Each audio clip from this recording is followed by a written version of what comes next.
తెలంగాణ ఉద్యమం అత్యంత కీలకమైన దశలో ఉన్నప్పుడు తెలంగాణ రాజకీయ జేఏసీకి ప్రాతినిధ్యం వహిస్తూ కీలక పాత్ర పోషించిన పిట్టల రవీందర్ మనతో పాటు ఉన్నారు. ఒకసారి తాజా పరిణామాల మీద, అదే రకంగా పొలిటికల్ వ్యూహాల మీద ఒకసారి చర్చించే ప్రయత్నం చేద్దాం. నమస్తే అన్న, ఎట్లున్నారు? నమస్తే. బాగున్నానా? చాలా కీలకమైన టైంలో మీరు తెలంగాణ జేఏసీలో అత్యంత కీలకమైన పాత్ర పోషించారు. యాహ్! ఇప్పుడు ఈ 10 ఏండ్ల తర్వాత ఇప్పుడు ఉత్సవాలు జరుగుతున్నాయి.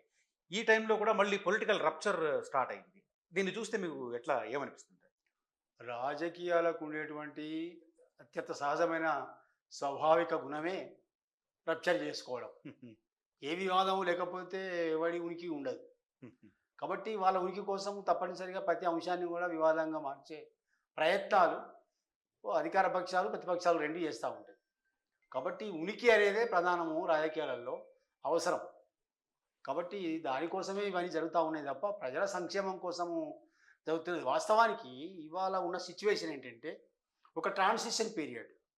ఒక 10 ఏళ్ళు ఉద్యమానికి నాయకత్వం వహించినటువంటి ఒక రాజకీయ పార్టీకి ప్రజలు ఒక గొప్ప అవకాశం 2 సార్ల చాలా అద్భుతమైన అవకాశం ఇచ్చినారు. వాళ్ళ ప్రయత్నాలు వాళ్ళు చేసినారు. అందులో మంచి చెడులు సపరేట్ ఇష్యూ. అది రాజకీయంగా చర్చించుకుంటే రాజకీయంగా సపరేట్ అంశం అది.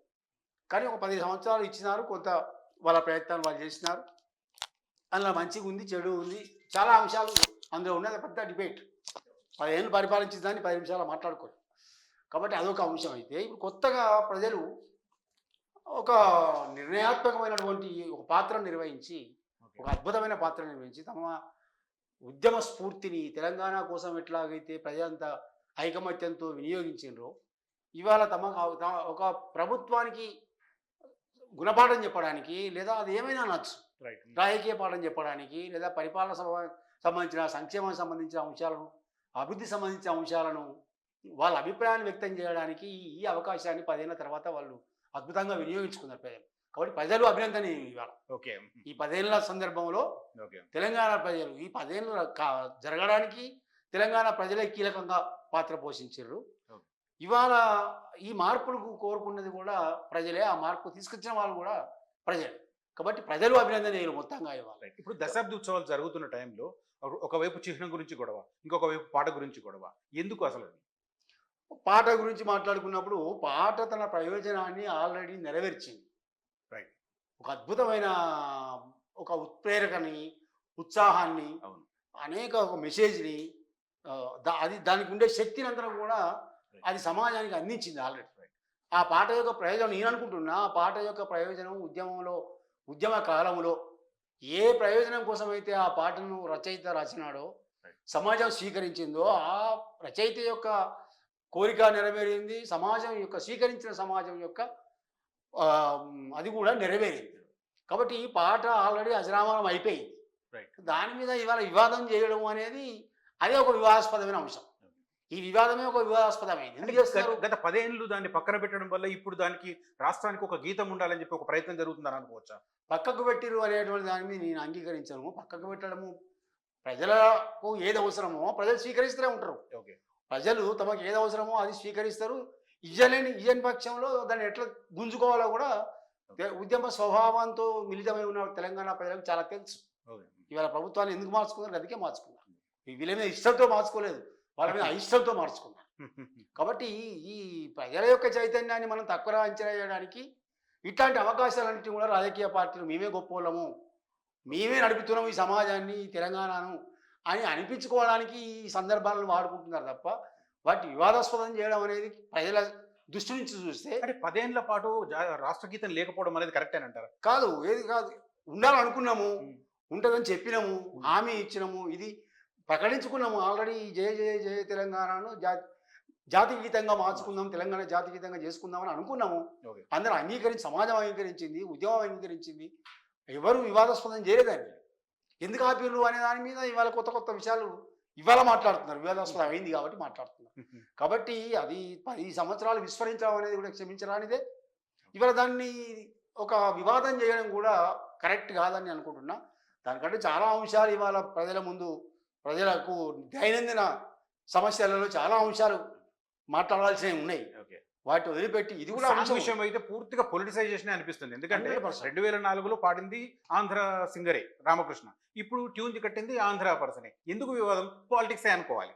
ఒక్కటే విషయం సార్, ఆంధ్ర తెలంగాణ అనేది అంశాన్ని పట్టుకురావడం అనేది పూర్తిగా కుంచిత మత స్వభావం అది. ఓకే. ఒక నేరో మైండ్తో మాట్లాడడం. ఎక్కడ మనం అప్పుడు కూడా తెలంగాణ ఉద్యమ క్రమంలో కూడా మనం ఆంధ్ర వాళ్ళని ఎవరిని అన్నాము? వనరులను దోపిడీ చేసే వాళ్ళని, ఇక్కడ అవకాశాలను ఎగ్జాక్ట్లీ. విస్మరించిన వాళ్ళని, ఇక్కడ అభివృద్ధిని, ఇక్కడ అవకాశాలను, ఇక్కడి వనరులను విస్మరించి ఇతర ప్రాంతాల అభివృద్ధికి ఇక్కడి వనరులను తరలించినందుకు మనం వాళ్ళని కోపం చేసినాం.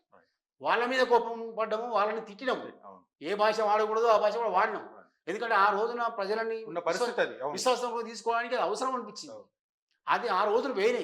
ఆ రోజు ఏంటంటే దశాబ్దాల పాటు కడుపు మండిన పరిస్థితి కదా. అది కడుపు మండి మాట్లాడిన ముచ్చట్లు. ఇవాళ కడుపు నిండి మాట్లాడిన ముచ్చట్లు కూడా అదే దూరంలో తీసుకోలేరు. కాబట్టి ఇవాళ పాట ఎవరు పాడాలి అనేది బయట వాళ్ళు నిర్ణయించద్దు ఎప్పుడు కూడా. ఓకే. ఎవరు పాడాలంటే నువ్వు జేసుదాస్ పాడాలని నువ్వు అంటావు, నేను ఇంకో ఆయన పాడాలని నేను అంటాను, వందే మాత్రం పాడాలని నేను అంటాను. అదే నువ్వెవరు డిసైడ్ చేయడానికి? బట్ దాని యొక్క దానిలో నిష్ణాతులైన వాళ్ళు సలహాలు ఇవ్వచ్చు. ఓకే, సలహా ఎవరైనా ఇవ్వచ్చు. అందులో ఈ వాక్యం ఉండాలి, ఆ వాక్యం ఉండద్దు, సలహా ఇవ్వచ్చు. నిష్ణాతులు ఉన్నారు, ఆ రంగాలలో అనుభవం ఉన్న వాళ్ళు ఉన్నారు. ఇక్కడ ప్రజల యొక్క నాడి తెలిసిన వాళ్ళు, ఇక్కడ ఆలోచన ధోరణులు, ఇక్కడ చరిత్రలో సమ్మిళితమైన వాళ్ళు చాలామంది ఉన్నారు. వాళ్ళు మాట్లాడవచ్చు, సలహాలు ఇవ్వవచ్చు. బట్ మనం వాళ్ళని రుద్దడానికి వీల్లేదు. రచయిత మీద కానీ ఇంకోల మీద కానీ మనం రుద్దడానికి వీల్లేదు. కాబట్టి అది వివాదాస్పద చేయడం అనేది ఒక వివాదానికి తావివ్వడము, అది పనిగట్టుకొని చేయడము అనేది అది తప్ప. దాన్ని మంచిగా మాట్లాడుకోవడం తప్పేం లేదు, అంతవరకు మాత్రమే మాట్లాడుకోవాలి. దాని లాజికల్ ఎన్నికలు తీసుకపోయినా మరి ఇప్పటిదాకా ఏమైనా అంటే అది ఉండదు. అంతే. Public memory is very short అండి పాలిటిక్స్లో. పాలిటిక్స్ అన్ని కూడా నడిచేది వాటిపోయింది. Public memory is very short. ఇవాళ ఈ అంశము ఇలా విత్తనాల గురించి మాట్లాడుకోవాలి వాస్తవంగా. వాస్తవానికి అవును. ఇటు ఉంటుంది రేపో మాపో, అవును. దాని గురించి ఎవడు మాట్లాడే చర్చ చేయడే. విత్తనాలు ఎన్ని కావాలి ఏం కావాలి, ఆయన మా మినిస్టర్ స్టేట్మెంట్ ఇస్తాడు, రైతు సంఘాలు వాళ్ళు వీళ్ళు మాట్లాడతారు, అవి గాలిలో పోతున్నాయి. అక్కడ ఆదిలాబాద్లో వరంగల్లో జనాలు రైతులు కొట్టుకుంటుంటారు నెల నుంచి. ఇప్పుడు నేను ఒక రైతును, నేను విత్తనాల కోసం తల్లాడుతున్నా, దొరకలేవు విత్తనాలు.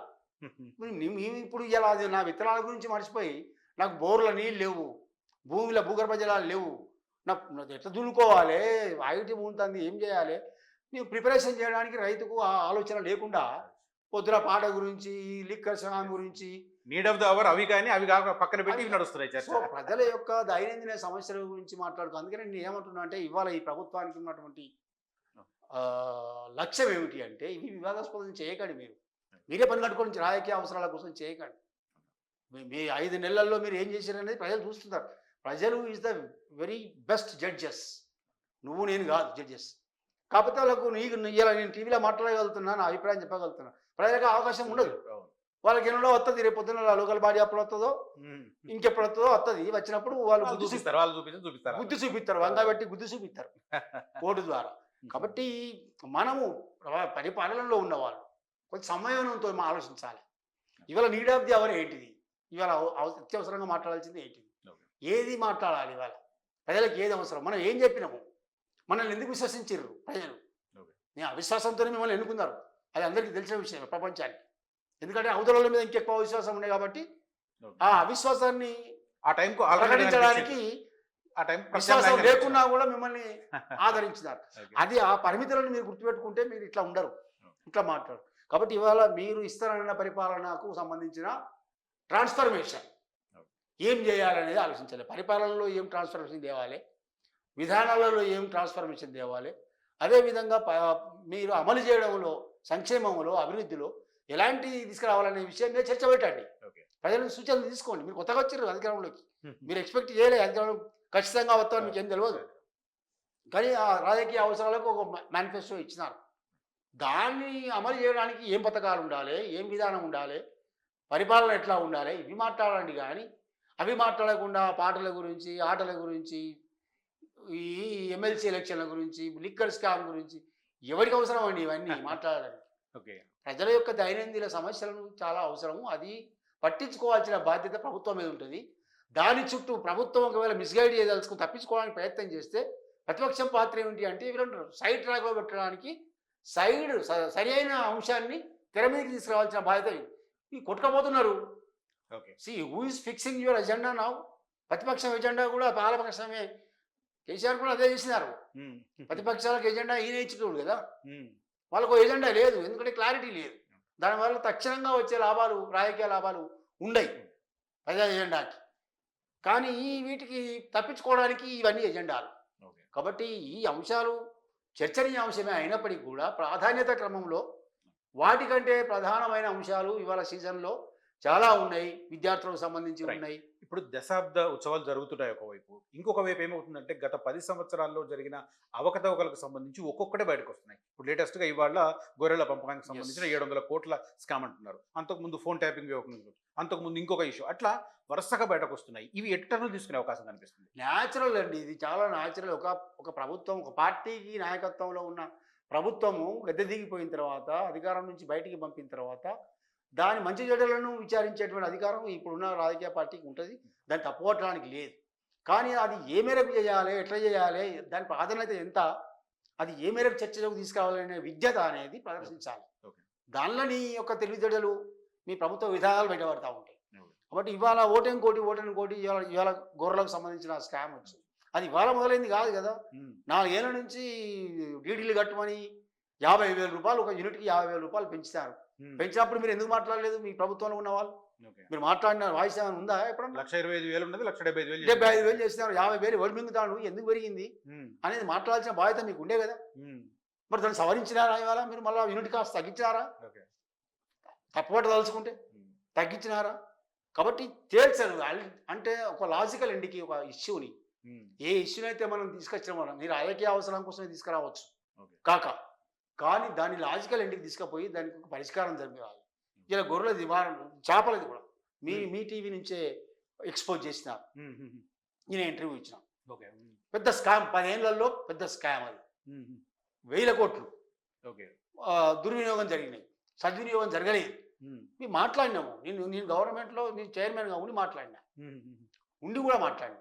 ఎందుకు మాట్లాడినంటే భరించలేకపోయినాం, చూడలేకపోయినాం. మాకు రాజకీయాల కంటే కూడా, అదే పదవుల కంటే కూడా, నన్ను నమ్ముకున్నా లేదా నేను బాధ్యత తీసుకున్న ఆ రంగం నాకు చాలా ఇంపార్టెంట్. దానికి బాధ్యునిగా ఫెడరేషన్ చైర్మన్ గా ఉన్నప్పుడు ఫెడరేషన్కి సంబంధించి నేను చాలా ఓపెన్ గా మాట్లాడినాను, నేను తీర్మానాలు చేసిన. కాబట్టి ఇవన్నీ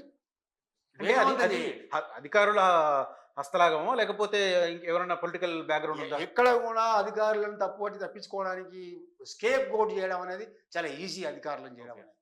బట్ విధానాలు ఏవి ఉంటాయో వాటిని అమలు చేయడంలో ఏదైనా అవకాశం దొరికితే అవకతవకలు జరగడానికి అధికారులకు అంత మేరకు పరిమితమైన పరిస్థితులలో మాత్రమే అధికారులకు అవకాశాలు ఉంటాయి. అసలు అవకాశం ఏమనుకుంటుంది? Policy making body, policy decision తీసుకునే 2 స్కామ్లలో పొలిటీషియన్సే భాగస్వామ్యం ఉంది. 100% ఎవరిది ఉంది? అందులో ఎవరిని తప్పడానికి లేదు. ప్రధానంగా బాధ్యత వహించాల్సింది ఆ శాఖలను నిర్వహించిన మంత్రి ఫస్ట్ కదా. వాళ్ళకి తెలియకుండా పాలసీలు జరిగాయి కదా, వాళ్ళ ఆలోచనల నుంచే పాలసీలు పుడతాయి కదా. మరి వాళ్ళు ఎక్కడ పోయినరు? ఎక్కడ సంతకాలు ఉన్నాయి మంత్రులు? ఈ దరిద్రం ఏంటంటే, దౌర్భాగ్యం ఏంటంటే, డిసిషన్ తీసుకునే కాడ ఒక క్యాబినెట్లో తప్ప బయట ఎక్కడ కూడా మినిస్టర్ సంతకాలు ఉన్నాయి విధానాలు రూపొందించడంలో. సెక్రటరీలు, కింద ఉన్న వాళ్ళు, అధికారులు, సెక్షన్ ఆఫీసర్లు వాళ్ళు మాత్రమే బాధ్యత వహిస్తూ ఉంటారు. ఫైల్ మీద కూడా నోట్ రాస్తారు కదా, ఫైల్ అది కూడా ఏం లేదా? అవన్నీ హంబకేనండి, అవన్నీ బోకసే. అసలు వేరే ఉంటుంది. కాగితాలు కరెక్టే ఉంటాయి, కాగితాల మీద నీకు ఎక్కడ దొరకరు, ఎవరు మంత్రులు అసలే దొరకరు. కాబట్టి వీళ్ళు ఇది పూర్తిగా సమగ్రమైన విచారణ, ఏ విషయమైనా కూడా, చేపలది కావచ్చు, గొర్రెలది కావచ్చు, బర్రెలది కావచ్చు, ఏదైనా కూడా సమగ్ర విచారణ జరిగితే తప్ప దాని లోతుపాతులు అర్థం కావు. చాలా దగ్గర నుంచి చూశాను కదా. ఇప్పుడు ఈ 2 స్కామ్లలో ఎవరు టార్గెట్ కాబోతున్నారు, ఎవరు దాంట్లో అంతిమంగా లాజికల్ ఎండింగ్ ఎటుపోతుంది? తప్పనిసరిగా విధాన నిర్ణయాల సంబంధించిన లోపాలే వీటికి అవకాశం కల్పిస్తాయి, విధాన నిర్ణయాలు మాత్రం. సో గవర్నమెంట్ ఒక పాలసీ చేసిందండి, ఈ గొర్రెలు ఇవ్వడం వల్ల ఇక్కడ గొర్రెల పెంపకానికి అవకాశాలు బాగున్నాయి, దానివల్ల ఉపాధి దొరుకుతుంది, ఆ రంగం మీద ఆధారపడిన కులాలకి ఒక ఆసరా దొరుకుతుంది అని ఇవన్నీ మంచి ఆలోచనలే. నిర్ణయాలు చేసినప్పుడు వాటి అమలు చేసే కాడ కూడా నీ బాధ్యత ఉంటుంది.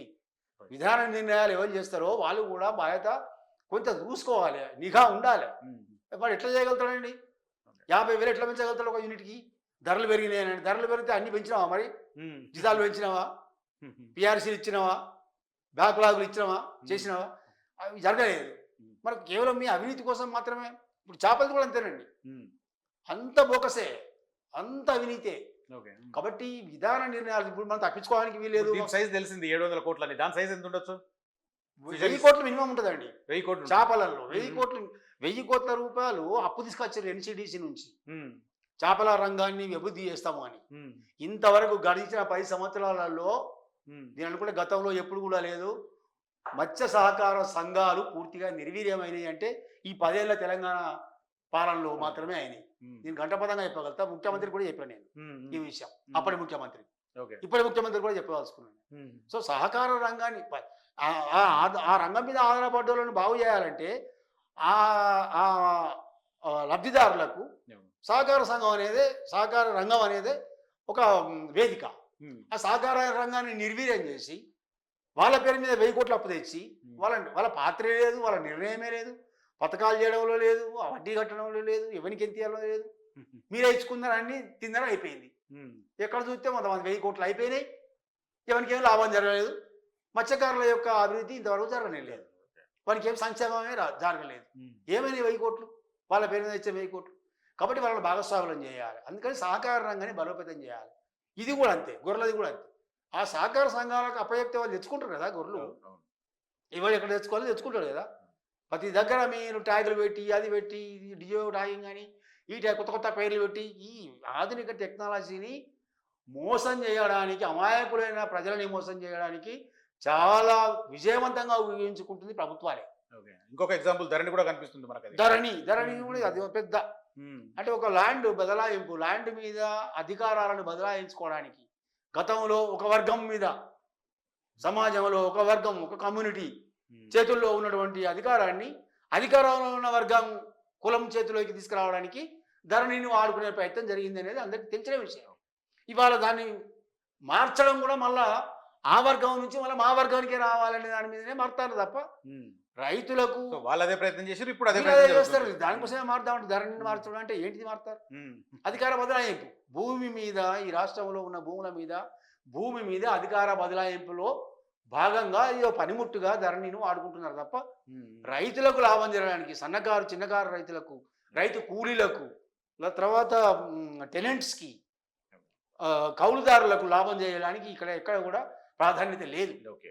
కాబట్టి ఈ ఒక వర్గం, ఉన్నత వర్గాలు ఏవైతే ఉన్నాయో, ఆధిపత్య వర్గాలు ఏవైతే ఉన్నాయో, ఆధిపత్య వర్గాలు తమ ఆధిపత్యాన్ని ఒకరి నుంచి ఒకరు బదలాయించుకోవడం, గుంజుకోవడం, లేకపోతే ఓకే. ఉమ్, ప్రజల యొక్క ఓట్ల ద్వారా దానికోసమే జరుగుతున్న పెనుగులాట తప్ప ఇందులో ఎక్కడ కూడా ప్రజల సంక్షేమం అనే ఆరాటం ఎవరికి లేదు. రైట్. ఇప్పుడు ఒకసారి గోయింగ్ బ్యాక్ టు పాస్ట్, ఆ 5 ఏళ్ల కాలం, 5-6 ఏళ్ల కాలం చాలా జేఏసీలో చాలా కీలక పాత్ర పోషించారు. ఆ తర్వాత అంత యాక్టివ్గా ఎందుకు లేరు? మాకు కొన్ని అభిప్రాయ భేదాలు ఉండే. కోదండరామ్ గారు మొదట్లో తెలంగాణ జేఏసీ ఏర్పడినప్పుడు 2009 డిసెంబర్ 24 నాడు రెండవ ప్రకటన రైట్. వెనక్కి పోగానే యూపీఏ గవర్నమెంట్ వెనక్కి పోగానే వచ్చినప్పుడు ఏర్పడిన అది. ఉమ్, సరే, ఇది ప్రజల యొక్క రూపం. జేఏసీ అనేది ఎవరు కేసీఆర్ కనిపెట్టింది కాదు, జానారెడ్డి కనిపెట్టింది కాదు. వాళ్ళ వాళ్ళ గతంలో ఎప్పుడు లేనిది కూడా వాళ్ళ కాదు. అంతకుముందు చాలా చాలా చేసి లేని. మొట్టమొదటిది జేఏసీ సింగరేణిలో, um, Singareni all associations joint action committee, సాజక్ ఉమ్, అనే పేరు మీద మొట్టమొదటిది 1980s లో ఉమ్, ఒక జాక్ ఏర్పడింది.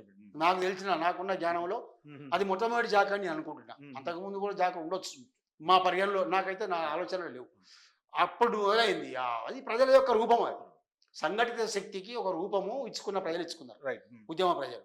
అది కంటిన్యూ అయింది. కాబట్టి నేను జాక్ ఏర్పడేసిన, నేనే ఉద్యమం చేసిన, నేను తెలంగాణ తెచ్చిన అనేది అది పెద్ద మోసకారి మాట. ఉమ్, ఉమ్, ఎవడు తెలియ. ఈ తెలంగాణ సమాజంలో ఉన్నటువంటి, ప్రపంచంలో భూమి మీద ఎక్కడున్నా కూడా తెలంగాణ పౌరులు అవును. 99% ఏదో రకమైన వీలున్న contribution. మార్గాలలో అవును, తమకు అవకాశాలు ఉన్న మేరకు తెలంగాణ కోసం తల్లాడినరు, అవును. కొట్లాడినరు. ఏదో పద్ధతిలో వాడు రూపాయి దానం చేసి మాట్లాడవచ్చు, వాడు ఆకలితో ఉండొచ్చు, వాడు మీసాలు పెంచుకోవచ్చు, వాడు గుండు తీసుకోవచ్చు, వాడు చెప్పులు లేకుండా నడవచ్చు, వాడు సైకిల్ యాత్ర చేయవచ్చు. అవును. అనేక రూపాలలో అద్భుతమైన, ప్రపంచంలోకి అనేక అద్భుతమైన రూపాలని తెలంగాణ ప్రజలు ఉద్యమంలో చూపించారు. వాడుతున్నారు. అవును.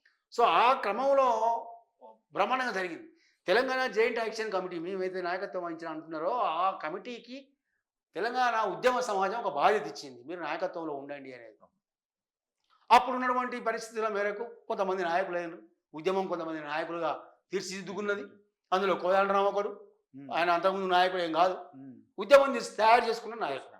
ఆయన సిన్సియర్గా చాలా అద్భుతమైన పాత్రను పోషించడం అందులో ఏం డౌట్ లేదు. మేము అందరం కూడా సహకరించినాం, మేము కూడా ఆయనతో పాటు నడిచినాం. తర్వాత తెలంగాణ వచ్చిన క్రమంలో, వస్తున్న క్రమంలో అందులో అనేక లోటుపాట్లు ఉన్నాయి, ఇంటర్నల్గా అవి వేరే చర్చ. కానీ ఆయన పాత్ర అద్భుతమైంది. ఆ జేఏసీ పాత్ర అంతిమంగా, జేఏసీ పాత్ర అంటే మళ్ళీ ప్రజల పాత్ర, ఉద్యమ ప్రజల పాత్ర, ఉద్యమకారుల పాత్ర.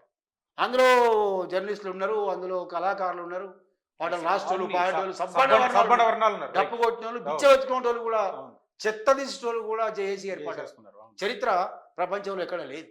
సో అంత పెద్ద పాత్ర ప్రజలది ఉన్నది. దానిలో మనం నాయకత్వం అప్పచెప్పారు, మనం చేసినాక తెలంగాణ వచ్చిన తర్వాత మేమేమన్నామంటే, ముఖ్యంగా నేను అప్పుడు కన్వీనర్గా ఉన్నా. తెలంగాణ వచ్చిన టైంలో నేను తెలంగాణ జేఏసీకి టీఎన్జిఓలు బయటికి వెళ్ళిపోయిన తర్వాత జేఏసీ నుంచి ఒక గ్యాప్ వచ్చిన తర్వాత మేము దాన్ని నిలబెట్టుకోవడానికి, దాన్ని కూలగొట్టడానికి చాలా ప్రయత్నాలు రాజకీయంగా జరిగినాయి. ఎవరు చేసిర్రు ఏందని అందరికి తిరిగే, దాన్ని ఇప్పుడు మనం ప్రస్తావించాల్సిన అవసరం లేదు. కానీ నిలబడి తెలంగాణ వస్తున్న క్రమంలో కేవలం మనకు మాత్రమే ఈ క్రెడిట్ దక్కాలి, మిగతా వ్యవస్థలన్నీ కూడా కుప్పకూలిపోవాలి. తెలంగాణ రావడానికి ఉపయోగించినటువంటి పనిముట్లు లేకపోతే ఏవైతే అంగాలు ఉన్నాయో ఆ అంగాంగాలని మొత్తం నిర్వీర్యం చేసి మనం మాత్రమే హీరోగా నిలబడాలి. ఎవరైనా పరుగు పందెంలో పాల్గొంటే అందరం పరిగెత్తితేనే వాడు ముందు పోయినవాడు లీడర్ అంటాం. కానీ అందరిని పడేసి నేను ఒక్కరిని లీడర్ అని ఉడకకుండానే చేయెత్తితే అది అర్థమవుతుంది. కాబట్టి అట్లా జరిగింది. కాబట్టి ఆ క్రమంలో మేమేమన్నామంటే, తెలంగాణ ఏర్పాటు చేయడానికి మనకు ఒక పాత్రనిచ్చింది ప్రపంచం, తెలంగాణ ప్రపంచం, తెలంగాణ సమాజం, ఉద్యమం మనకి ఏమిచ్చింది అంటే, తెలంగాణ వచ్చేదాకా మనం దీనికి ఒక మంచిగా నడిపించాలి, నాయకత్వం వహించాలి, ఉద్యమాన్ని కొనసాగించాలని చెప్పినారు. చేసినాం. తెలంగాణ వచ్చిన తర్వాత మనకు నేను పెట్టిన ఒక డాక్యుమెంట్ ఏంటంటే, మనకి ఇప్పుడు ఉన్నది రెండే మార్గాలు. ఒకటి అయితే మనం ఇచ్చిన హామీలను అమలు చేయడానికి ఒక ఒత్తిడి నిర్వహించేటువంటి ప్రభావిత వర్గంగా నిలబడదాం, వాచ్ డాగ్ లాగా నిలబడదాం. లేదు అంటే దాన్ని అమలు చేసే బాధ్యత మనమే తీసుకుందాం. ఈ రెండే మార్గాలు ఉన్నాయి తప్ప ఈ రెండు మార్గాలు కాక మూడో మార్గం లేదు అని మేము కొంతమంది, నేను తర్వాత మిగతా మిత్రులు, ఈయన అడ్వకేట్ జేఏసీ ప్రహ్లాద్, కొంతమంది మాకు ఒక తీవ్రవాదులు అనే ముద్ర ఉండే, కొంచెం మావోయిస్టు వీళ్ళ ప్రభావంతో ఉండరు అనే ఒక పేరు మాకు ఉండే. సో మేమందరం ఏమన్నాం అంటే, మన పాత్ర అయిపోయింది. ఇప్పుడు నెక్స్ట్ కంటిన్యూ కావాలంటే, జేఏసీ ఇదే ఫారంలో కంటిన్యూ కావాలంటే మనకు రెండే మార్గాలు ఉన్నాయి. ఒకటి మనము ఒత్తిడి వర్గంగా పనిచేసే పాత్రను తీసుకొని సైలెంట్గా ఉండాలి, లేదంటే మనమే ఆ బాధ్యత తీసుకొని ఇంప్లిమెంట్ చేయాలి. ఆ ఇంప్లిమెంట్ చేసే క్రమంలో మనం రాజకీయ పార్టీగా అవతరిద్దామా, లేదా ఒక భావవ్యాప్తి పాత్రను నిర్వహిద్దామా, ఇంతకుముందు విద్యావంతుల వేదిక దాన్ని యాక్టివేట్ చేసుకుందామా అనే అనేక చర్చలు జరిగినాయి. ఒక 2-3 నెలలు తెలంగాణ వస్తున్న క్రమంలో, ఈ ఖాయమైన తర్వాత, అనౌన్స్ అయిన తర్వాత క్రమంలో అయినప్పుడు పార్టీ పెట్టాలని కొంతమంది, కోదండరాంతో సహా ఆయనను బలపరిచే వాళ్ళు కొంతమంది ఉన్నారు. తర్వాత మేము విభేదించి మేము అలాగే మమ్మల్ని బహిష్కరించారు, మేము కూడా వాళ్ళని బహిష్కరించడం, అంత గొడవ జరిగింది. దాని వెనుక కూడా కేసీఆర్ ఉన్నాడు, ఈ పార్టీ ఉన్నదని మమ్మల్ని బదనాం చేసారు. వీళ్ళు అమ్ముడు వేయరు, బూట్లు నాకేరు, ఏ భాష వాడాలో ఆ భాషలన్నీ వాడారు మా మీద. ఆడియో లీకులు, వీడియో లీకులు అన్నీ చేసినారు. అదంతా అయిపోయిన తర్వాత మేమన్నది ఏంటంటే, మనం ఇది రెండే మార్గాలు ఉన్నాయి. ఈ రెండు మార్గాలు కాకుండా ఆయన తెలంగాణ అదేంది ఒక పార్టీ పెట్టిన జనసమితి అని, అది మేము వ్యతిరేకించాం. మనల్ని అధికారంలోకి రావడం కోసం ప్రజలు మన ఈ పాత్ర ఇవ్వలేదు. ప్రజలని అధికారంలోకి తేవడానికి, తెలంగాణ ఆధిపత్యం తెలంగాణ ప్రజల చేతికి ఇవ్వడానికి మాత్రమే మనకు తెలంగాణ సాధించుకోవడానికి అవకాశం ఇచ్చారు తప్ప, ఆ పాత్ర అయిపోయింది, విజయవంతం చేసినాము. ఆ మర్యాద కాపాడుకోవాలంటే, ఆ గౌరవం మనకు దక్కాలంటే మనం నిర్వహించాల్సిన పద్ధతి ఈ 2 మార్గాలే ఉన్నాయని మేము మాట్లాడినాం. అది కాదు, మనమే ప్రభుత్వంలో మనమే ఏర్పాటు చేయాలి, మనమే రాజకీయంగా టికెట్లు ఇవ్వాలి, వాడిచ్చేది వీడిచ్చేది ఏందని ఇట్లాంటి అన్ని చర్చలు జరిగినాయి. జరిగిన తర్వాత ఇవాళ మార్గాలు వాళ్ళు పోయినాం. ఆ తర్వాత తెలంగాణ జాయింట్ యాక్షన్ కమిటీ పూర్తిగా నిర్వీర్యం అయిపోయింది. దానికి బాధ్యుడు 100% కోదండరాం గారు, దానికి బాధ్యుడు. దాన్ని అంటే ఆ రూపాన్ని కంటిన్యూ చేయలేకపోయినాం. దాన్ని అది అవసరం కూడా లేకుండా ఇవాళ కూడా అర్థమవుతున్నది, దాని అవసరం కూడా ఏమి తెలంగాణ చేసి అవసరం ఆ తెలంగాణ వచ్చినాక లేదు.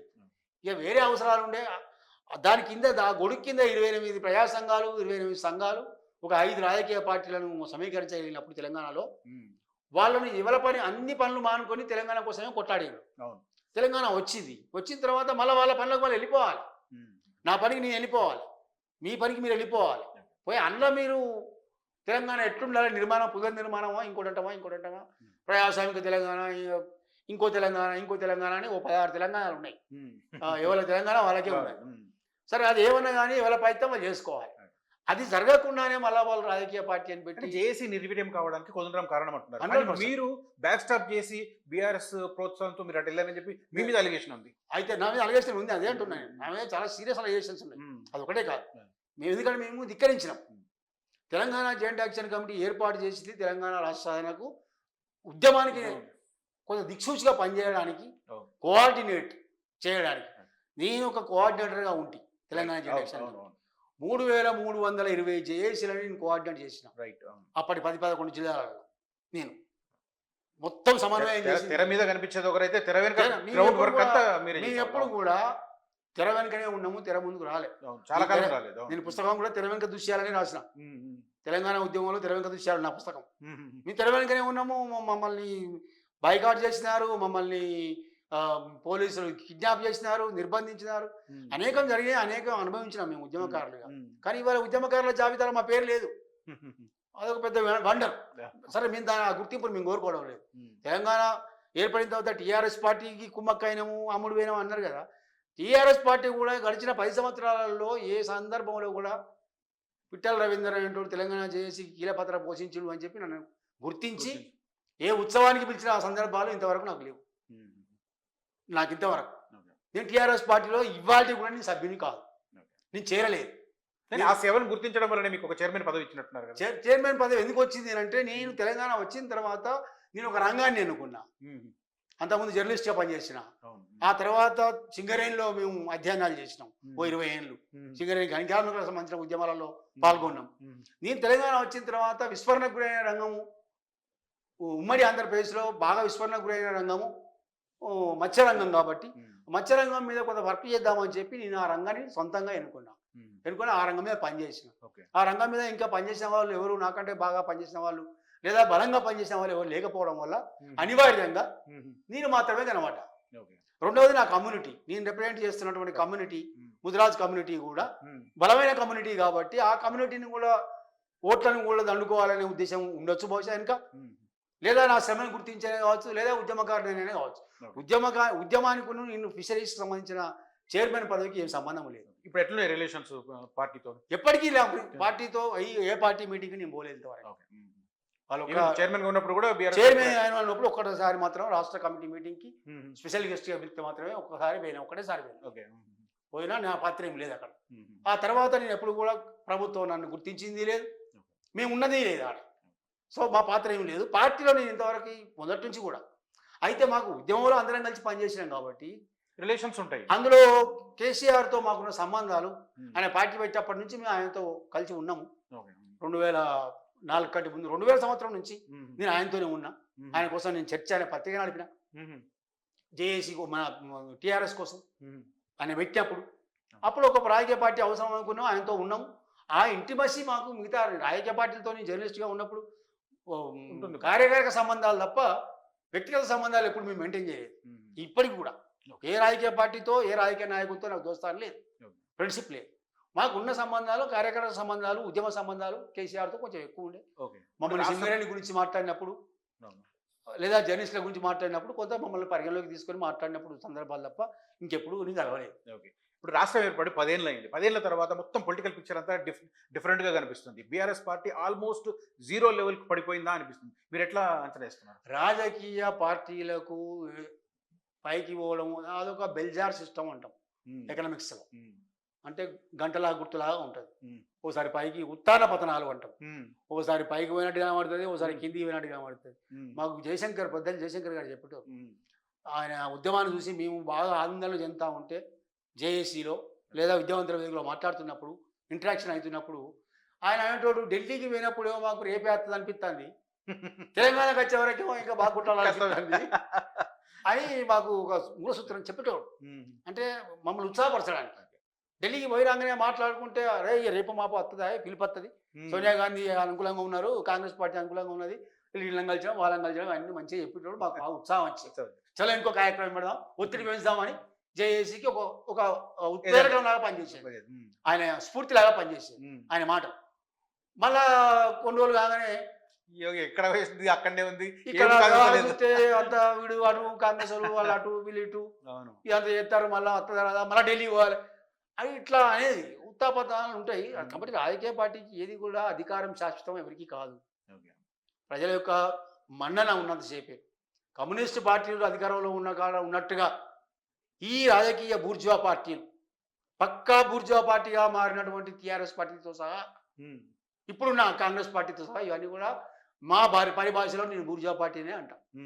సో కాబట్టి ఈ పార్టీలకు ఎప్పటికైనా కూడా ప్రజల యొక్క అండదండలు ఉంటాయి అని, శాశ్వతంగా ఉంటాయని వీళ్ళు అనుకుంటే పొరపాటు. మనం అణిచివేసే విధానాలను ఎల్లకాలం చేయగలుగుతాము అని అనుకుంటే చాలా పొరపాటు. అది తెలంగాణ లాంటి. కానీ పాలిటిక్స్ అంటేనే ఆల్ అబౌట్ నంబర్ గేమ్. ఎప్పుడని ఇప్పుడు 2014లో ఏర్పడ్డ తర్వాత అప్పట్లో తెలుగుదేశం పార్టీ ఉండింది, కాంగ్రెస్ 10 ఏళ్లలో మొత్తం డౌన్ అయిపోయినాయి. లాస్ట్ మళ్ళీ 6 నెలల్లో ఎన్నికలకు 6 నెలల ముందు కాంగ్రెస్ పార్టీ పుంజుకుంది. ఇప్పుడు బీఆర్ఎస్ పరిస్థితి కూడా అదే, అక్కడ తగ్గిపోయినాయి. గెలిచిన 39 మంది ఎంతమంది ఉంటారో తెలియదు. ఇప్పుడు రేపు ఎంపీలకు వచ్చేసరికి ఒకటి గెలుస్తుందా లేదా డౌట్. అట్లాంటప్పుడు ఏంటి ఫ్యూచర్? పార్టీ ఫ్యూచర్ గురించి నాకేం బాధ లేదు. పార్టీ ఏమైతుంది బాధ కాదు, అంచనా అడుగుతున్నాను.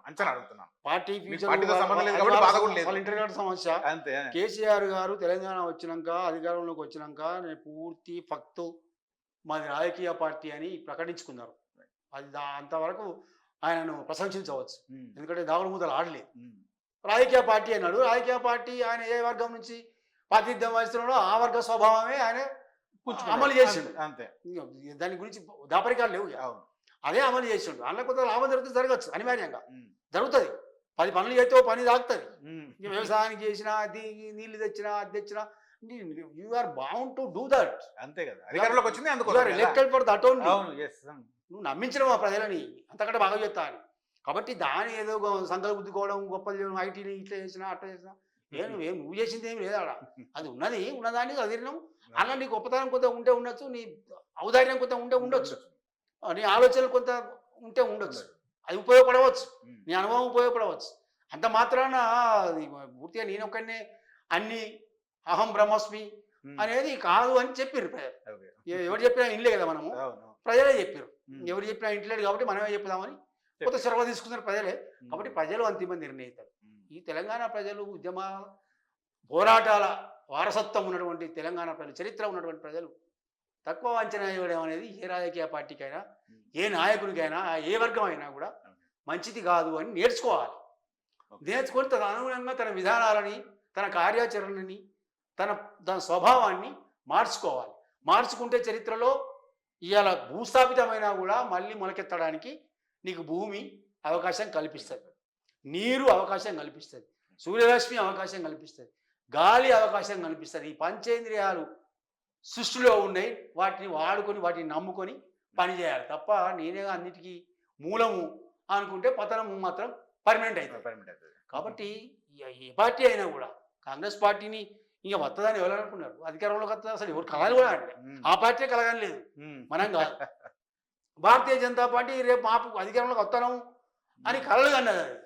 అదేమైందో జాడ లేకుండా పోయింది తెలంగాణ ఎలక్షన్లలో. కాబట్టి ఈ రాజకీయాలు అనేటువంటి ప్రజల విశ్వాసంతో మాత్రమే నడుస్తాయి. ప్రజల విశ్వాసాన్ని చూరగొంటే దాని ఆధారంగానే రాజకీయాలు నడుస్తాయి. రాజకీయ కార్యాచరణ ఉండాలి. మోసం చేయడం కాదు, అబద్ధాలు చెప్పడం కాదు.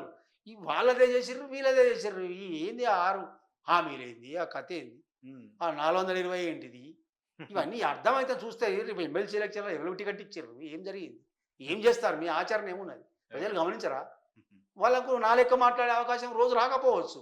వచ్చినాడు మాత్రం వాళ్ళ అభిప్రాయం వాళ్ళు ఖచ్చితంగా వంగబెట్టి గుద్ది చెప్తారు. రైట్. ఇప్పుడు ఉద్యమ సమయంలో చాలా అంశాలు ఇవి జరగాలి రాష్ట్రం వచ్చిన తర్వాత అన్ని ఒక ఆలోచన ఉండింది.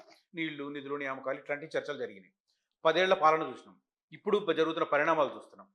ఫ్యూచర్లో ఎట్లా వెళితే తెలంగాణ ఉద్యమం కోరుకున్న ఆకాంక్షలు నెరవేరుతాయి? తప్పనిసరిగా ఉద్యమ ఆకాంక్షలకు సంబంధించి తెలంగాణ విద్యావంతుల వేదికగా 2013లో నాగార్జున సాగర్లో 3 రోజులు మైదానం చేసి సమాలోచన అనే మీటింగ్ పెట్టుకొని అన్ని రంగాల ప్రముఖులను పిలుచుకొని ఆడ మేము చాలా ఎక్సర్సైజ్ చేసినాం. సమాలోచన అనే పుస్తకం కూడా తీసుకొచ్చినాం.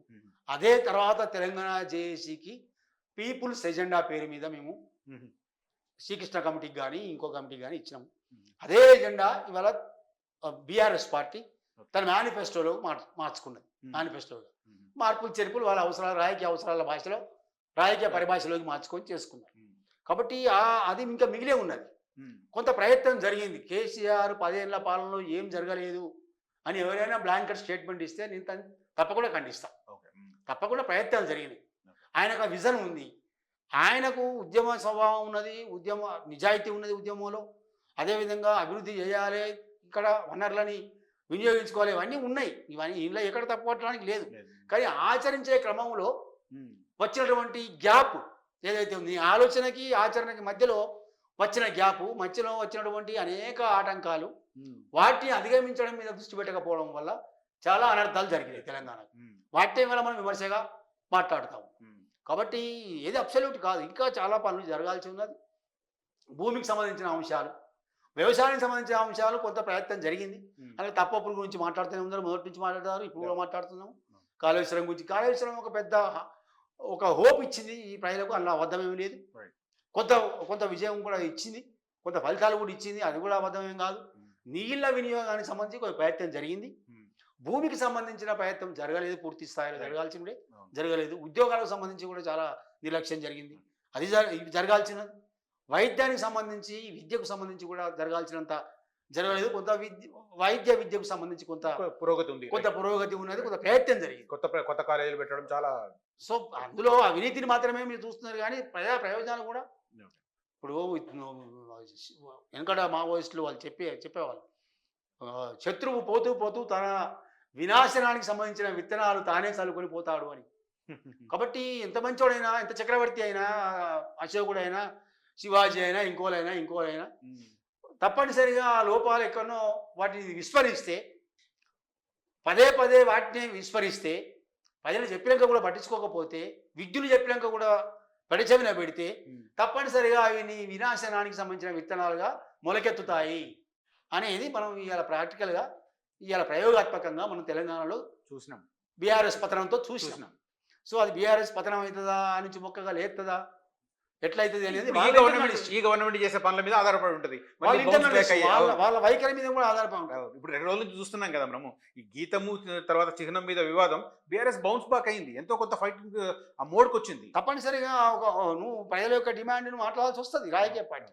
కానీ అదే సమయంలో దీర్ఘకాలిక ప్రయోజనాలను కూడా ప్రతిపక్షంలో ఉన్న వాళ్ళు దీర్ఘకాలిక ప్రయోజనాల మీద, ఇప్పుడు అధికార పక్షంలో ఉన్న వాళ్ళు తన అధికారం కాపాడుకోవడానికి తక్షణ కర్తవ్యాలు, తక్షణ ప్రయోజనాల మీద దృష్టి పెడతారు. వాళ్ళకి ఎక్కువ టైం ఉండదు. ఎందుకంటే అధికారంలో ఎన్ని రోజులు ఉంటాడో, ఈయన రేవంత్ రెడ్డి ఎన్ని రోజులు ముఖ్యమంత్రిగా ఉంటాడో ఆయన కూడా తెలియదు, గ్యారంటీ లేదు. కాంగ్రెస్ పార్టీలో అసలే లేదు ఆ గ్యారంటీ, ఎందుకంటే ఆల్రెడీ స్టార్ట్ అయితేనే ఉంటాయి. కాబట్టి వాళ్ళు ఇవాళ ప్రయోజనాలే చూసుకుంటారు. ఇవాళ నేను ఉండాలి, నా కుర్చీ రేపు పొద్దున పోతే వరకు కుర్చీ ఉండదా లేదా అనేది గ్యారంటీ ఉండాలి. కాబట్టి వాళ్ళు, కానీ ప్రతిపక్షంలో ఉన్న వాళ్ళకి ఆ ప్రాబ్లం లేదు. నీకు 5 ఏళ్ళ దాకా పాత్ర ఇచ్చారు, కాబట్టి 5 ఏళ్ళ దాకా ఓపిక పట్టకుండా నేను రేపే వస్తా, మాపే వస్తా, ఏడాది కూడా ఉండదు, ఏడాదిలో మళ్ళీ నేనే వస్తానా, ఇవన్నీ ఇంత మోసగారిత మాటలు మాట్లాడడం అనేది అనవసరం. ఇవాళ మీకు అవసరం కాదు. మనకు పాత్ర 5 ఏళ్ల కోసం ఇచ్చిన, ప్రజలు ఇచ్చిన పాత్రని అవమానించడం మంచి పద్ధతి కాదు. ఎవరైనా కూడా, ఏ పార్టీ అయినా, ఏ నాయకుడైనా కూడా.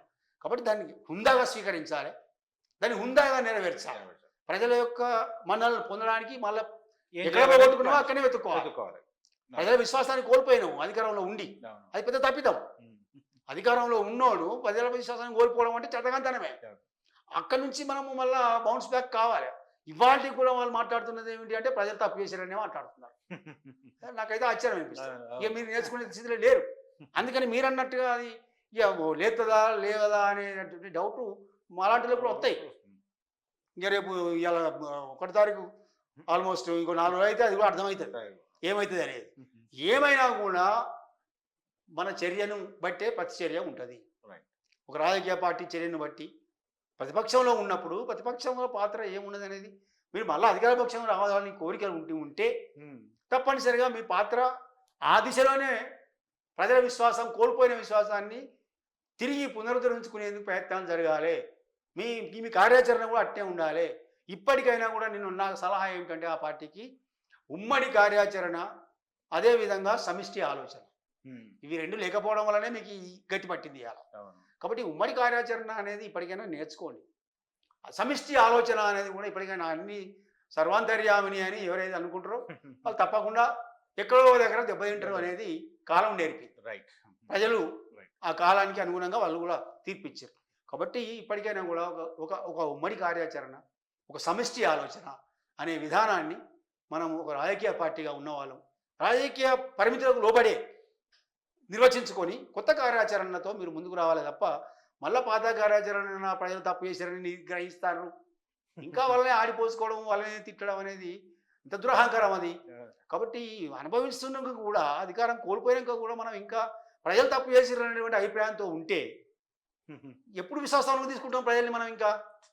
అంటే అనివార్యత వస్తుంది, మమ్మల్ని సచ్చినట్టు ఎన్నుకుంటారు అనేటువంటి దురహంకారం అనేది అధికారం తెస్తే కావచ్చు మళ్ళీ ఒకసారి, ఎవరు లేకపోతే ఏమైంది ఇలా. ఫైనల్లీ ఇప్పుడు మనకు ఇవాళ 7వ దశ పూర్తి కాబోతుంది. ఎగ్జిట్ పోల్స్ రాబోతున్నాయి సాయంత్రానికి. 4th రోజు కౌంటింగ్. మీ అంచనా ఏంది? మీ లెక్క ఏంది? ఎన్ని సీట్లు ఏ పార్టీకి వచ్చే స్కోప్ కనిపిస్తుంది? నేనైతే జనరల్గా ఈ ఎన్నికల మీద పెద్ద దృష్టి పెట్టి వాటి సీరియస్గా తీసుకొని ఇదంతా ఏదో జరుగుతూ ఉంటుంది, పోతూ ఉంటుంది. ప్రజలకు అంత ఈ పార్లమెంట్ ఎన్నికలు అంత సీరియస్గా ప్రజలు తీసుకుంటారు. లోపల ఉన్న జర్నలిస్ట్ ఎక్కడో చోట అబ్జర్వేషన్ పెడతారు కదా, ఉంటుంది. మనం ఫాలోఅప్ లో ఉండాలంటే ఈ 4 మాటలు మాట్లాడాలంటే నేను ఎప్పుడు ఫాలోఅప్ చేయాలి, చేస్తూనే ఉంటాం. కానీ ఇవాళ ఉన్న పరిస్థితులలో fight between Congress and BJP అని అర్థమవుతున్నది. కొంత అధికార పార్టీకి ఈ రాష్ట్రంలో కొంత ఫెచ్చింగ్ ఉంటుంది. దానికి కారణం ఏంటంటే అక్కడ కూడా 10 ఏళ్ళు అయింది, కేంద్రంలో కూడా. కాబట్టి వీళ్ళు కోరుకుంటున్న మార్పు వీళ్ళు కోరుకుంటున్న దిశలో కాదు, కానీ దేశవ్యాప్తంగా కూడా ప్రజలు కొంత మార్పు కోరుకునే అవకాశం ఉంటే కొంత మేరకు దాన్ని కాంగ్రెస్ పార్టీ కొంత ఏమైనా లేపగలిగితే, లేపడంలో విజయవంతం అయితే, ఇంకా నేను అనుకుంటే అంత ఇంప్రెషన్ వీళ్ళు కాంగ్రెస్ పార్టీ కానీ రాహుల్ గాంధీ కానీ అంత ఇంపాక్ట్ ఇంప్రెసివ్గా ఇచ్చినట్టుగా నేను ఏమీ గ్రహించలేదు, నాకు అట్లా అనిపిస్తలేదు. బట్ ఎనీవే అల్టిమేట్గా రాష్ట్రంలో అధికారంలో ఉన్న పార్టీ కొంత అడ్వాంటేజ్ మేలు జరుగుతుంది అని అనుకుంటున్నాము. అది ఏమైందో తెలియదు, ఇవాళ సాయంత్రం రేపో తెలుస్తుంది ఎగ్జిట్ పోల్స్లలో.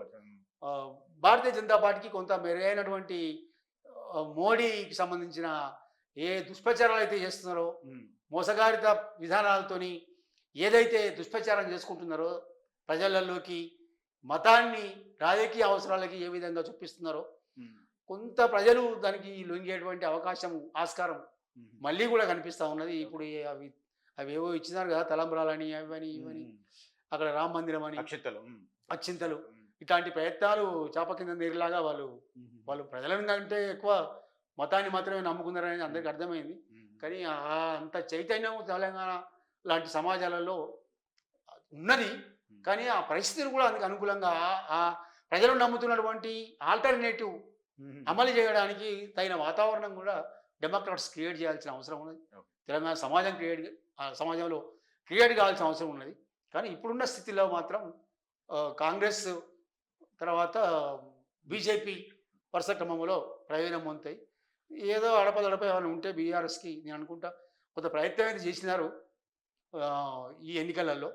కేసీఆర్ గారు కొంచెం సుడిగాలి పర్యటనలు చేసి కొంత ఇంపాక్ట్ ఇవ్వగలిగినారు. కానీ అది ఓటింగ్కి ఎట్లా తరణమైంది, ఏమైంది అనేది నేను సార్ కరీంనగర్ చాలాసార్లు వింటే ఆయన మీటింగ్కి నేను కూడా ఆ మీటింగ్లో ఉన్నా. ఆ రోజు కరీంనగర్ మీటింగ్లో పబ్లిక్ నుంచి మాత్రం అంత వింటున్నారు. కానీ పాత మాటలే కదా ఇవి, ఉద్యమం ముందు జరిగిన అదే స్పీచ్లు కదా, అదే ఒరవడి ఉంది కదా అన్నట్లుగానే సీరియస్గా తీసుకోలేదు అనిపించింది. Thank you so much for joining me this interview. అసలైన తొలి వెలుగు. ఫాలో వాట్సాప్ @తొలి వెలుగు official.